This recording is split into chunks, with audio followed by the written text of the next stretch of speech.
So, believe it or not, I get a lot of questions about cartridge selection, which is the reason I'm making this video, because I didn't realize a lot of you, or I didn't realize how many of you had that same question, so I'm going to go ahead and answer it right now.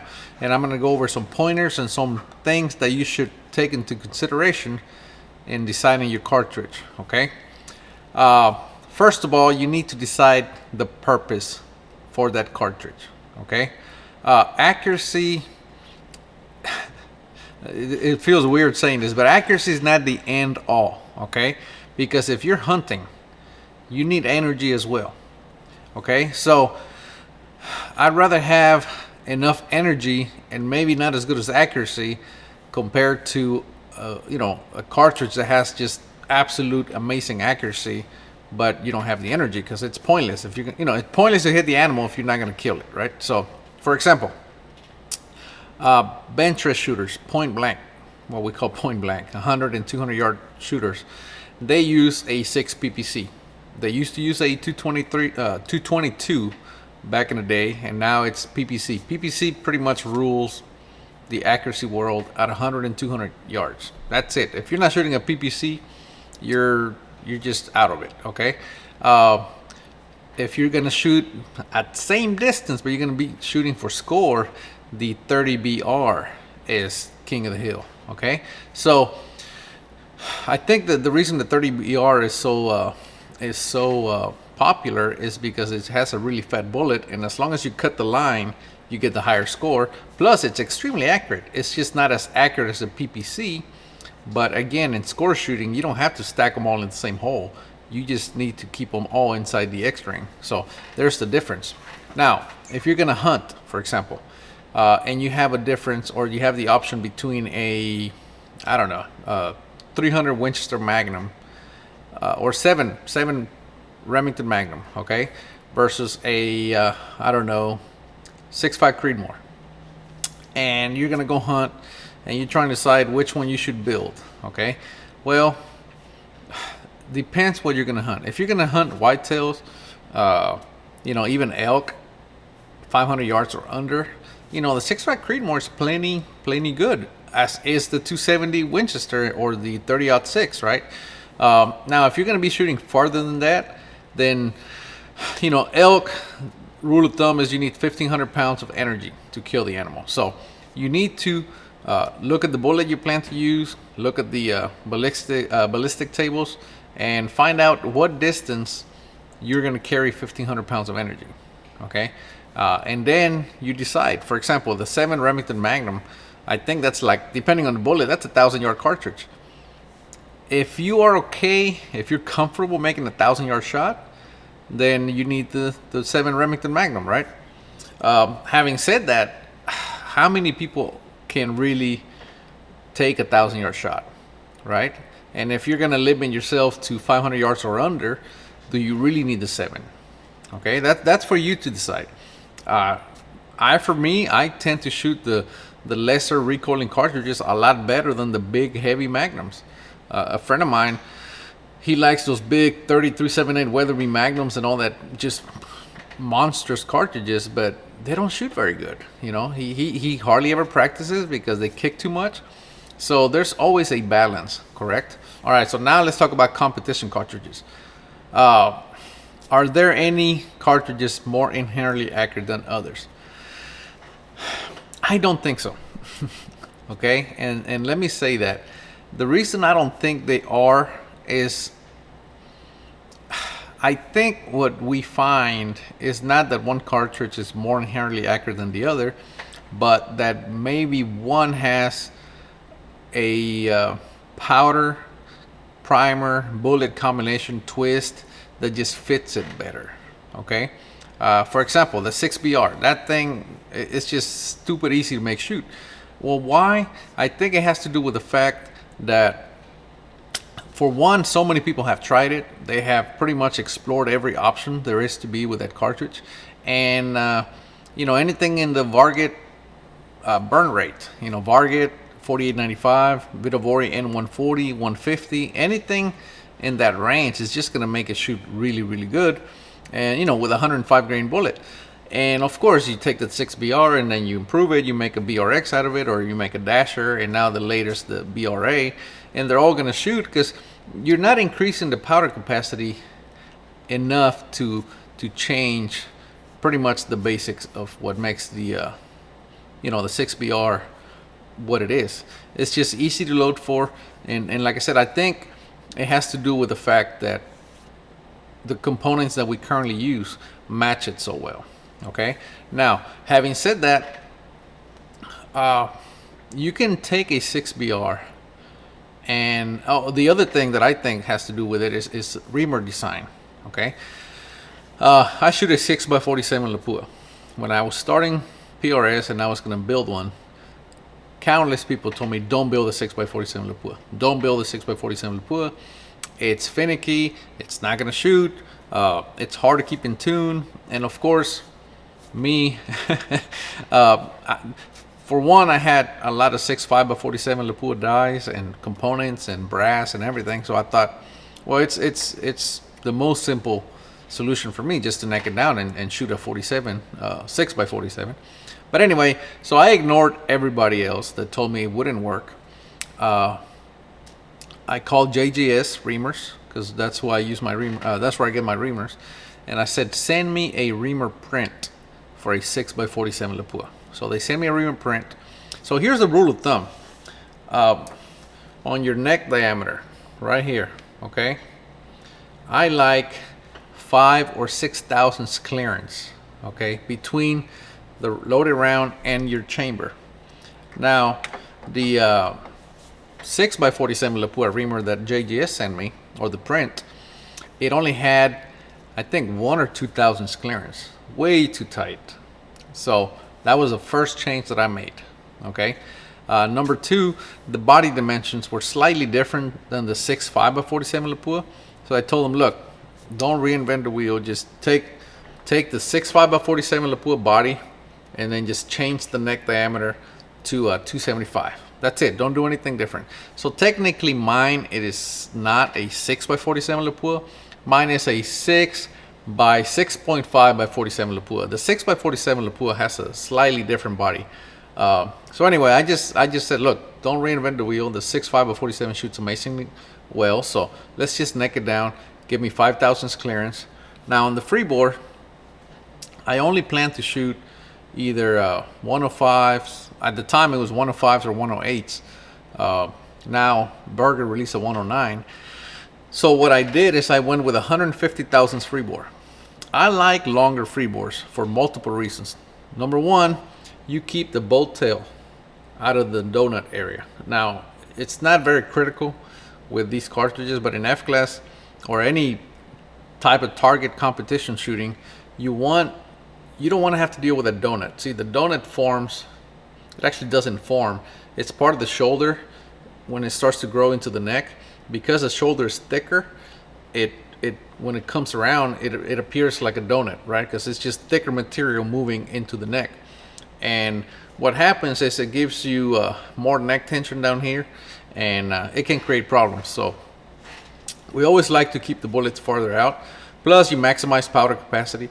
But the biggest one, in my opinion, is you have your bullet in the rifle, or not in the rifling, but in the free bore, more, engaged. For example, 150 thousandths.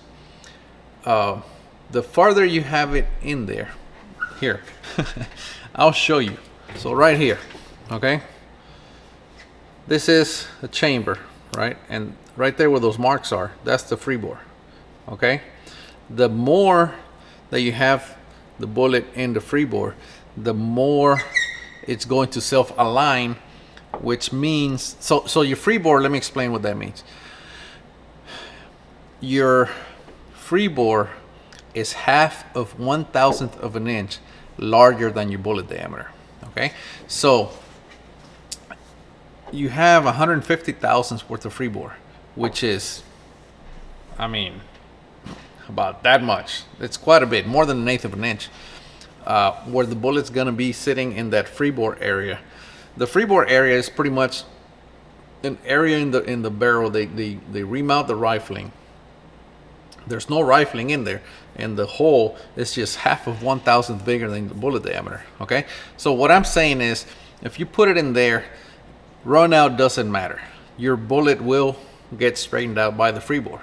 Okay, so the longer the free bore, the more that bullet's going to self-align, and of course it's going to get a nice start down the rifling. Okay, so that's another reason I like a lot of free bore. Plus, like I said, maximizes case capacity and all that good stuff.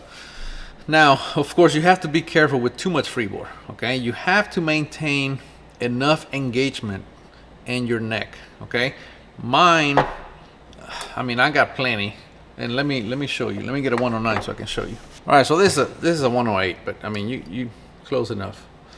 Man, okay, so there's a tip.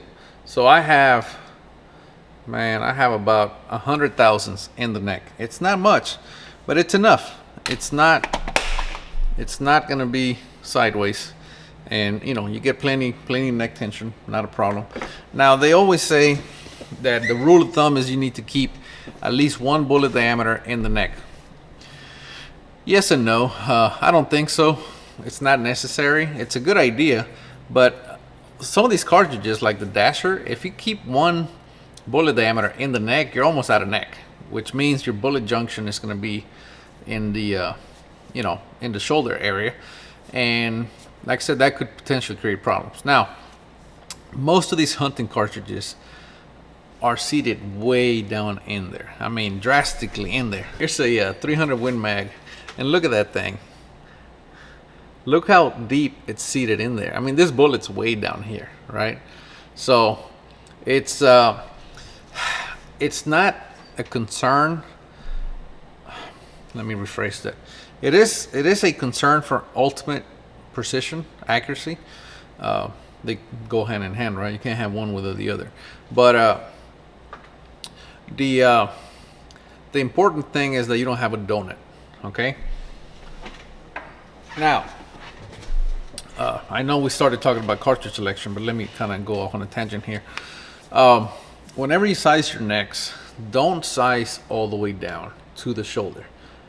Back your bushing out to where you're only sizing about 75% of the neck.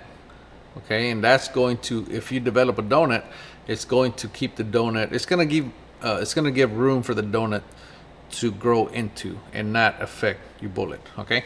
All right, so back to cartridge selection. When I started shooting F-class, I asked my mentor, Mike Downey at the time, I said, Mike, what should I chamber? Right? I mean, it's the typical question that I think we all ask, because we're always looking for the best bang for the buck, right? And he told me, if Lapua doesn't make brass for it, don't waste your time. Okay? Now, at the time, I mean, I'm sponsored by Lapua now, but at the time I wasn't. Okay? But over the years, I've always remembered that advice, and I actually give it to others. And of course, it doesn't carry as much weight when I say it because I'm sponsored by them as it did when Mike said it to me. But the main reason why it's a good idea or it's a good advice is Lapua is only going to make brass for cartridges that, you know, they're popular, they're more likely are in competition, and you know, they've had the R&D to make it really, really good, right? So Lapua they don't just make brass for anything, as you guys know, correct? So for example, the 6.5 Creedmoor, they make brass for the 6.5 Creedmoor. They don't make brass for the 6x47, but they make it for the 6 Creedmoor. So that just goes to show you, you know, the 6x47 is not as popular as the 6 Creed, so they make brass for the 6 Creed. Those cartridges became very popular. They are used in competition, and Lapua went out and looked at, you know, what people were using, and trust me, they do a lot of R&D. And then they released the 6x47 Lapua, or not the 6x47, the 6 Creed or 6.5 Creed with small primer pockets. Okay, that made the thing even better. Okay, small primer pockets give you, or small primers on average give you better SDs, better combustion. Now you can get in trouble with that if you live in very cold climates and and your case is getting a little big for its size, for example, like the 308 Winchester, they make it with small primer pockets. You can have issues, but you're not going to have issues unless you are in extreme, cold climates, and that just makes it better. 308 pommel brass, that's a good example. Okay, Lapua already makes 308 Winchester brass, but then they went ahead and made 308 pommel brass, which is 308 with small primer pockets. Okay, it's makes that brass that much better. It handles more pressure because you have more beef back there, more meat, right? They don't remove as much for the primer, which gives it the ability to handle higher pressures.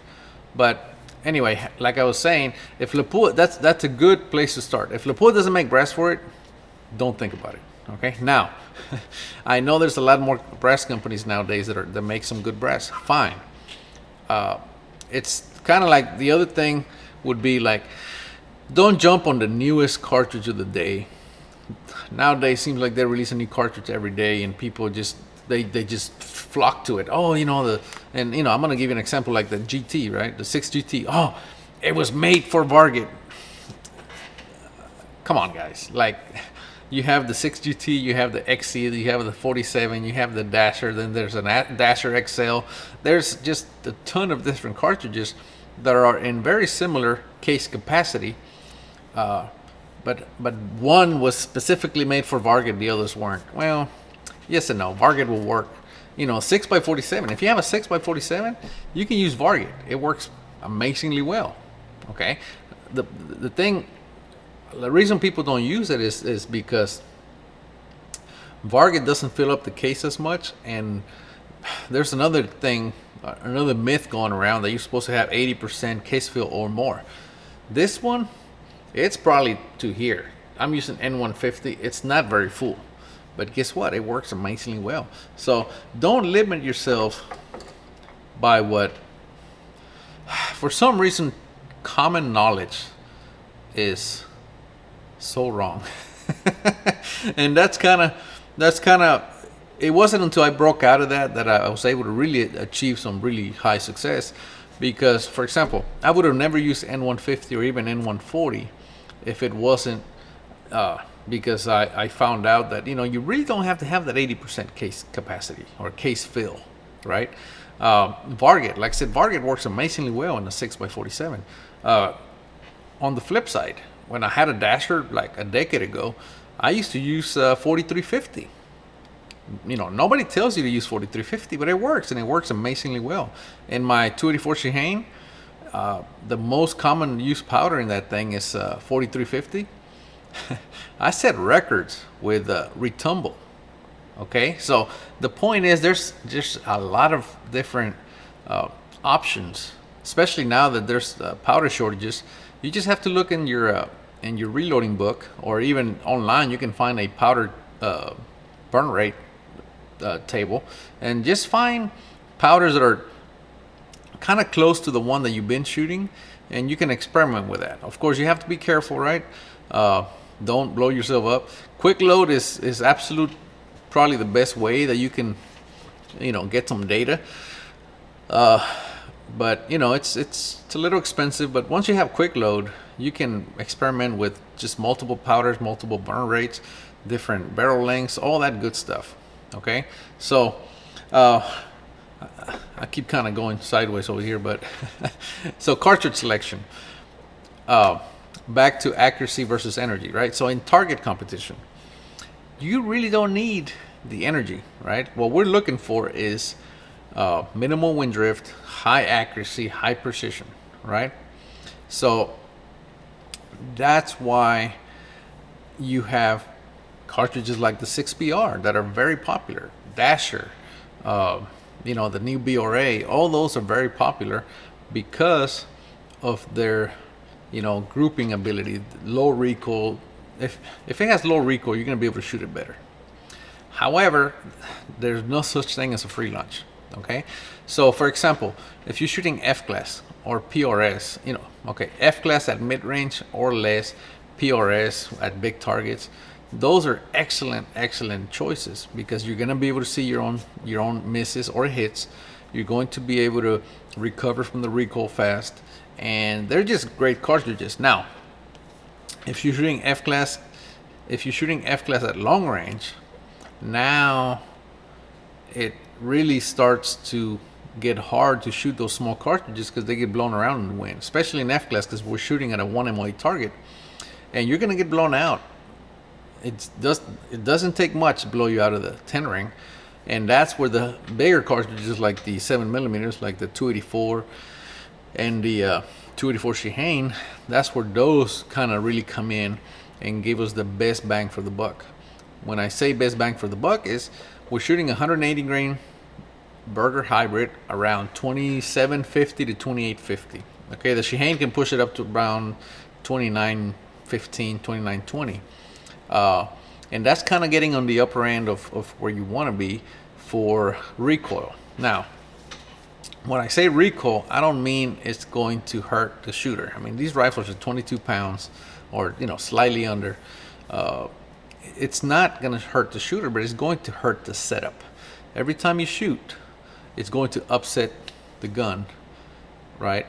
And and then you have to set it up again. So if you have a really good condition, you're not going to be able to just shoot really fast. You're going to have to shoot, fix your setup, shoot again, fix your setup, which is it's going to distract you. It's going to cost you points because, one, you're going to have to shoot in more conditions than the rest of the guys.